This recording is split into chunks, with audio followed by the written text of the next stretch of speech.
What's up, man? Obviously, this is the second time you were supposed to fight Manel. Now, the second time, it's not actually happening. But I feel like this is one of those rare occasions that maybe fans are a little more excited for your new opponent, Josh Van, just based on what he's brought to the table, not outside of the octagon, but what he's done in the octagon. So I'm curious, have you felt that at all, just the more interest in this fight? Yeah, we got boosted up to the main card because Joshua Van. So yeah, I would say that's a huge deal of what he's done, and I think he brings exciting. Like, I hate being a fan of the sport when you fight somebody, but it's like, bro, 3 weeks ago was Joshua Van's fight week. I mean, the boys were ready to watch, So it's like, I gotta go fight him, and now I gotta be a part of it. But I think everything he's done, I'm a fan. You know what I'm saying? I'm excited to watch it. not whatever. How I guess frustrating has it been? Because I feel like every interview you do, it's like, oh, you're taller and you're longer and all this kind of stuff. Like, it just seems kind of monotonous with Josh, maybe because medias are trying to create a storyline rather than just this guy's a really exciting fighter and these guys are going to bring it.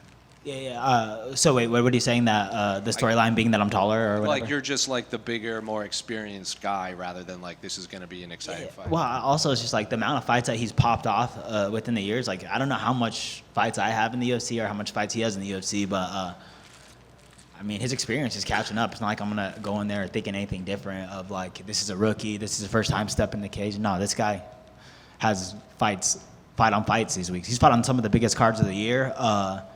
Yeah, so it's like that. I don't take any of that as anything. And the last time you were fighting this up-and-coming prospect in Tyra, after the fight, you said maybe you overlooked him a little. That's not going to happen again. Obviously this has kind of been a last-minute thing, but did you take anything away from you shake your head right now? No, not at all. I think if you compare Joshua Van to Manel Cape, their best wins are the same, and it's they're what they bring is a little bit of the same. So it's and I feel I don't know. I have to go back and watch some of the fights, but I mean, Joshua Van might be beating him in cooler ways, So in my head, it's just I still got the realest opponent out there, I still got someone hard to fight. I still got some kid that is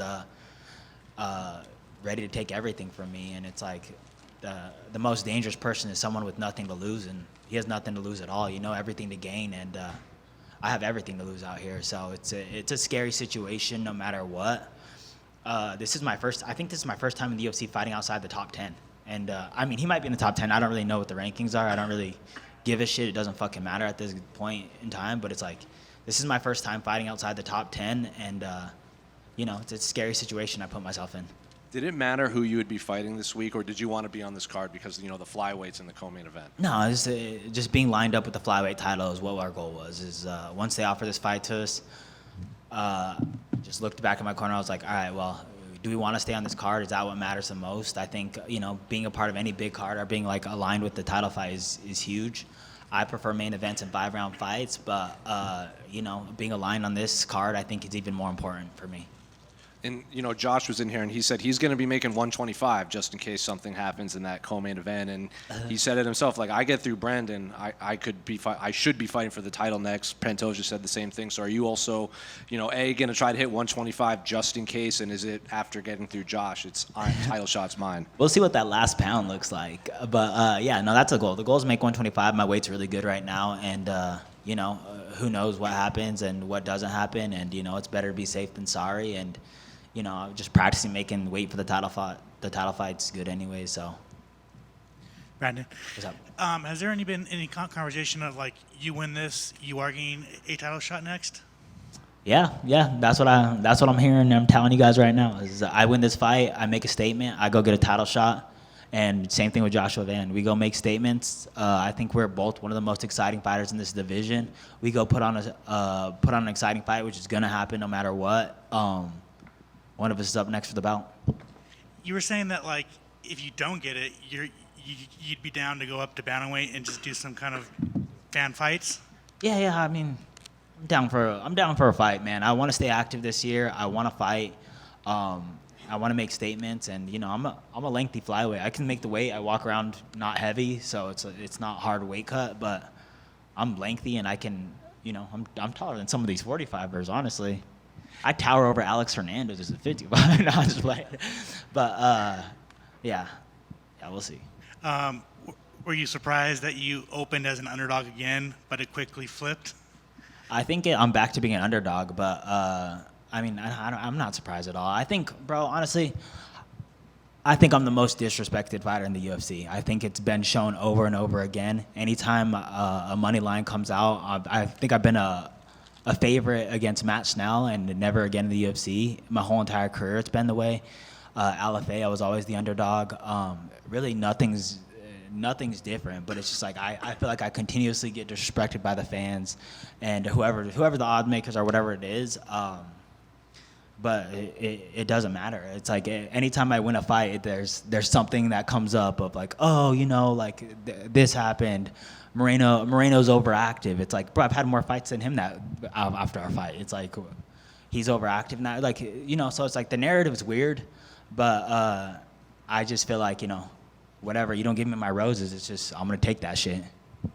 And last one for me is you were pretty open about concussions, and that was kind of like it's like the dirty little secret that no one wants to talk about in this sport. So I guess why was it important for you to put it out that way, and how was it recovering from a nasty concussion? Yes. So for me, this is something I've always taken really serious. I've sparred since I was 16, and back in the day, there was like, I always call it the medieval times. There's like motherfuckers, I would watch people get knocked out and then go spar the next week, and I was always just mind blown. Like that, I don't know what it is, but that can't be right. I don't know the right way, but that can't be right. So it was like anytime I ever got like hit decently, I was taking time off of sparring. I was never getting like, I've always been super precautious about my head and all that other stuff.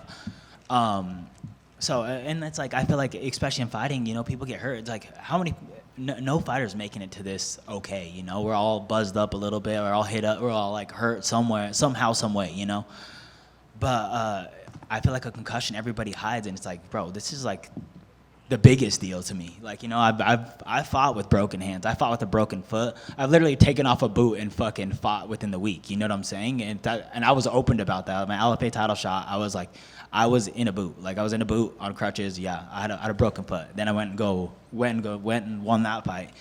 The whole entire beginning of my career, I had a torn labrum. Literally just not grappling, not wrestling, just hoping that I could make it to the fight. And then back to back, I was trying to take fights like Joshua Van is now. It's just boost my career and try to get to where I wanted to be. And it's like, I just feel like you can get through with these things, but it's like there's no healing the head. There's nothing that you can go back from on that. So it's like, for me, it's super important to take the time. I think my team's been really ahead of it. We work with a neurologist before I got the concussion. We were working with neurologists. I have all my baseline stuff done, and just seeing like what changed, what is all this, and and even now, and thanks to the Colorado, like the neurology out in Colorado is amazing. I've worked with 3 people on a consistent basis that were just helping me out on a daily, and thanks to all of them. Like, and then I made that part of my daily routine too. So it's like, I think for me, like, I want to not stutter. I already talk like shit half the time. I get nervous when I seen you guys. It's like, I'm always like, I don't want to be stuttering when I'm older. I want to have my wits about me. The UFC is my favorite thing on earth, and being here is amazing. But I have a life to live after this, and I want to watch my family grow. I want to watch my niece grow up. I want to watch all this stuff, and I don't want to be one of those guys that are, stuttering, shaking, and all the above. Brandon, to your left right here. Obviously, you mentioned they're being disrespected. I can agree with that. You're a very fun fighter. So do you think if you indeed one day go up to like a bantamweight division, given how fan-friendly your style is and how violent you are sometimes, do you think that would potentially get you the respect you deserve maybe amongst the casual eye? I mean, I don't know. I really have no clue. I don't know what it is. I mean, I don't give a shit. I still got to fight no matter what. But, I mean, maybe it's just being a flyweight. I don't know. Yeah, and I think it has a lot to do with that, obviously. But factoring in your history with Alexandre Pantoja, and you just mentioned making a statement this week against Josh Van, do you feel like it has to be like maybe something like of a highlight reel statement to get that other shot against Pantoja? Maybe just given how many times you faced him already, it's kind of like been there, done that for the fans. Yeah, absolutely. And that's, I'm only out here to make statements. I'm out here to make money. This is like, once again, this career is short-lived. I'm out here to make statements. I'm out here to make bonuses. I'm out here to get more money off of this. And, Joshua Van's the same. So I feel like the fight's going to be all highlight reels. I was wondering, last one for me. The champ just spoke also about how good this division is right now. Obviously, like you just mentioned, being a flyweight maybe doesn't give you the eyes you guys deserve. But what's your opinion on the current state, right? We guys got like Josh Van who's about to fight you, and just we're seeing new talent come into this division. Yeah, and it's cool watching like I've watched Josh Van. I watched his Fury title fight where he got signed to the UFC. Like I was there in person, and it's cool watching these like new up and comers and some of the guys that I'm working with, and like and just seeing how far this division is gonna go.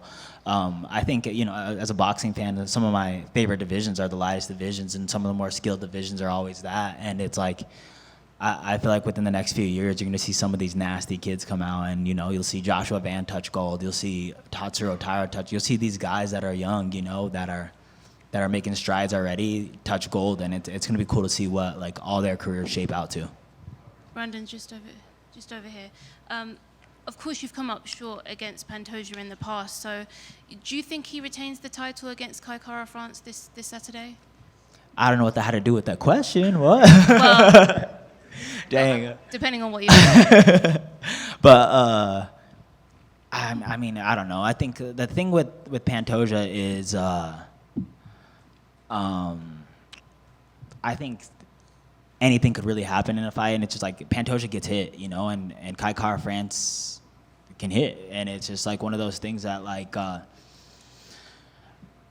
don't know who's gonna knock him off, or if someone does knock him off, but I do feel like the fighting style of Pantoja pressuring and all that stuff is gonna make it hard for Kai Kara France to like cover that distance of what gets him knocked out and whatnot, And what I was going to say following that is, if you do get another shot at Pantoja, have you looked back at those fights and seen where it is that you can make adjustments? And how do you think it would go down if you did get that title shot, if he did retain and you got that other opportunity?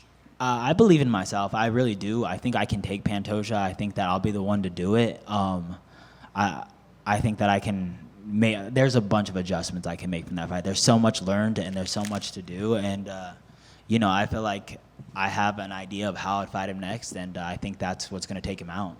And then just last one from me, just a prediction on the main event. Obviously, such a big title fight. Oh man, hopefully they don't take our bonus is really what I'm hoping for the most. Super exciting fight. I hate making predictions on people that could probably beat me up, so I'm just gonna keep my mind out of it. But in my head, it's just like, I want Oliveira to win every fight for the rest of his life and never retire. So I want Oliveira. I love Oliveira. I think everybody does, but who knows? Thank you. Yeah, sure. Brandon over here. What's up, brother? How you doing? I think it was about a year ago that you sort of switched things up with your training and all that, and sort of have your own gym. And you also do a lot of cross training. I know you got a chance to work with Corey Sandhagen. How much have you evolved since making that change as a fighter, especially heading into this fight? Oh, a lot. I think there's like, there's a specific thing about like working with a small knit group and just adjusting and like having things cater to you. And if I have a fight, if Luis has a fight, if Alex has a fight, if whoever has a fight, we're catering that specific training to them, and and it's not like if we all have fights at the same time, it's like this hour's for me, this hour's for him, this, what I'm saying? So I think it's like very specific on what I need to do to grow as a fighter, and specifically what they need to grow as a fighter, and how do we merge together and make it, and then you work with the team and just improve all those little skills, and you get to test it out on people and all that stuff. So it's been fun, and I'm really glad that I have good relationships all around Colorado where I can step into any gym and get the help with all these other guys and all these other, like, Colorado and USA. I think Colorado might have some of the, like, per capita or whatever, the best fighters. They were doing like a ranking of like US fighters of the top ranked USA fighters, and it's like we have Corey Sandhagen, Gaethje, myself, and then Curtis Blades, and we're all at the same gym training, and it's cool just being in that like little bit of an environment where all these skilled things are, and not to mention all the guys that aren't even in the top rankings yet, but they will be, Yeah, and just last one for me, kind of off the beat a little bit. You talked a little bit about it before, but you got to meet Nathan McKinnon. Apparently he's going to be at the fights on Saturday, you were saying. What was that like, getting to meet someone from another high-level sport? And I heard you waited around a little bit for him just to meet him. Yeah. I mean, I'm the biggest hockey fan. Like, if I could have been a hockey player, I probably would have. But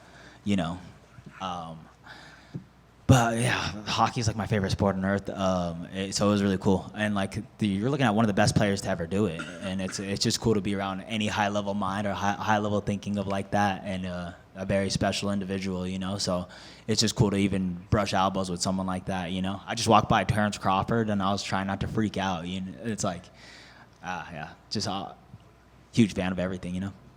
Brandon, over here, you told me you really like learning from boxers and stealing their moves before fights. Which boxers did you watch in the lead up for this Joshua Van fight? For the Joshua Van fight, it's been pretty much the same the last couple of weeks. Of just we've been stealing a lot from Junto Nakatani, and you know, and there's so many good southpaws. But it's like really we've been diving in deep in that Japanese boxing a little bit lately. And Junto Nakatani, I think,